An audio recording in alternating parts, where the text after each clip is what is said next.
السلام علیکم، ہمارے چینل میں خوش آمدید۔ آج ہم آپ کو حضرت یونس علیہ السلام کا واقعہ سناتے ہیں۔ یونس علیہ السلام اللہ کے ایک رسول تھے جنہیں شمالی عراق کے ایک شہر نینوا میں بھیجا گیا تھا جس کی آبادی 1 لاکھ سے زیادہ تھی۔ حضرت یونس علیہ السلام بظاہر ایک عام آدمی تھے جو نینوا کے ہم وطنوں میں پیدا ہوئے اور پرورش پائی۔ نینوا کا عروج والا شہر طویل عرصے سے اللہ کے پیغام کو بھول چکا تھا اور بت پرستی اور گناہوں سے بڑا شہر بن گیا تھا۔ اللہ تعالیٰ نے فیصلہ کیا کہ ان کے درمیان پیدا ہونے والے ایک شخص حضرت یونس علیہ السلام کو ایک رسول بنا کر بھیجے تاکہ وہ اپنے راستے یعنی روشنی کے راستے کی طرف رہنمائی کریں۔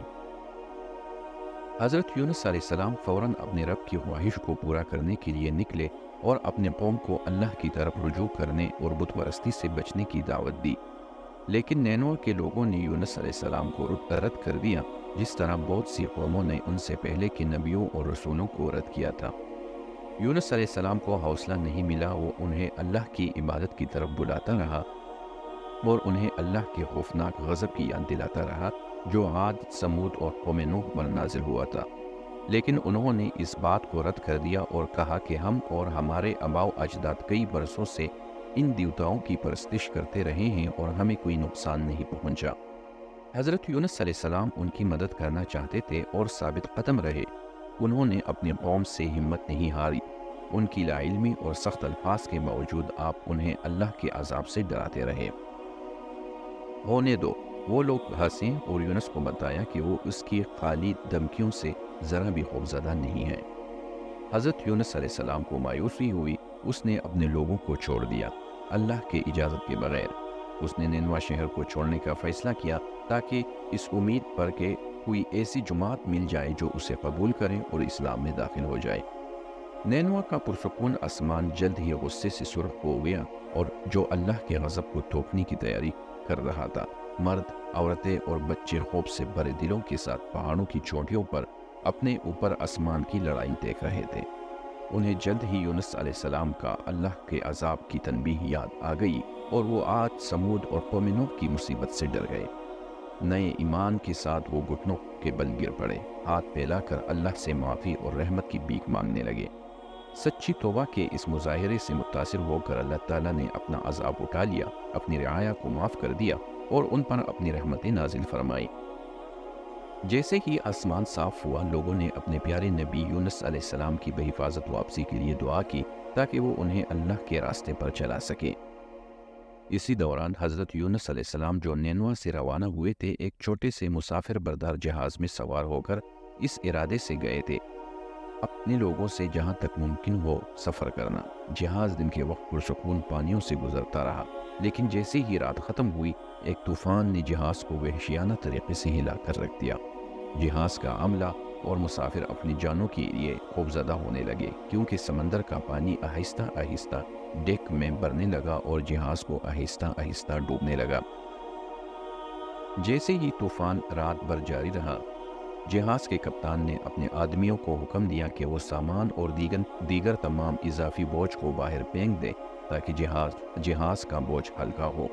جیسا کہ ہدایت کی گئی، عملے نے جہاز کا اضافی بوجھ باہر پھینک دیا، لیکن جہاز ڈوبتا چلا گیا کیونکہ یہ ابھی بھی بہت بھاری تھا۔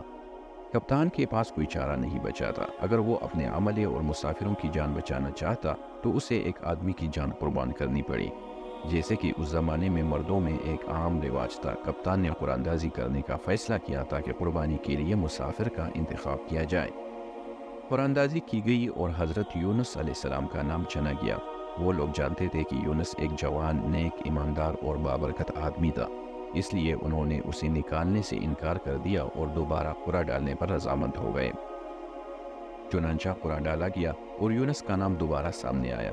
مردوں نے یونس کو پھینکنے سے انکار کر دیا اور کہا، ہم یونس سے جان چھڑانے والے نہیں ہیں، وہ کشتی پر ہماری برکت ہے، وہ بہترین آدمی ہے جو ہماری پاس کشتی پر موجود ہے، ہم اس سے جان چھڑانے والے نہیں ہیں۔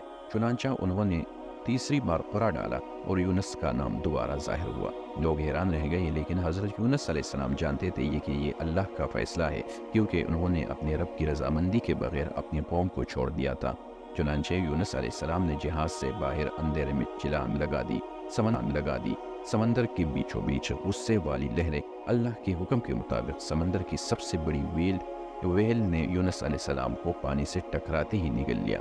یونس جو بے ہوش تھا بیدار ہوا کہ اپنے آپ کو اندھیرے میں لپٹا ہوا پایا۔ اسے یقین تھا کہ وہ اپنی قبر میں ہے، لیکن جیسے ہی اس کے حواس بیدار ہوئے تو اسے معلوم ہوا کہ وہ اپنے قبر میں نہیں بلکہ ایک بڑی مچھلی کے پیٹ میں ہے۔ ویل کے پیٹ کی گہرائی میں حضرت یونس علیہ السلام نے اللہ کو سجدہ کیا اور کہا، اے اللہ، میں تجھے ایسی جگہ سجدہ کر رہا ہوں جہاں سے پہلے کسی نے تجھے سجدہ نہیں کیا، مچھلی کے پیٹ میں۔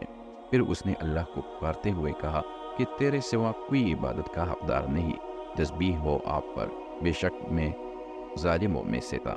گہرے سمندر کی مخلوق نے حضرت یونس علیہ السلام کی دعائیں سنی اور ویل مچھلی کے گرد جمع ہو کر اللہ کی حمد و ثنا کے جشن میں شامل ہو گئے۔ اللہ رحمان یونس کی توبہ سے بے حد متاثر ہوا۔ اس نے ویل کو حکم دیا کہ وہ اپنے رسول کو قریب ترین ساحل پر ٹوک دے۔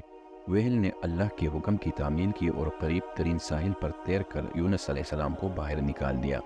ویل کے پیٹ میں تیزاب کی وجہ سے یونس کا جسم سوجن تھا، اسے سورج اور ہوا سے کوئی حفاظت نہیں تھی، اس لیے اللہ تعالیٰ نے حضرت یونس علیہ السلام کے اوپر ایک درخت اگانے کا حکم دیا تاکہ اسے کھانا اور سایہ مل سکے۔ اللہ تعالیٰ نے اسے معاف کر دیا اور بتایا کہ اگر اس کی مخلصانہ دعا نہ ہوتی تو یونس علیہ السلام قیامت تک ویل مچھلی کے پیٹ میں رہتے۔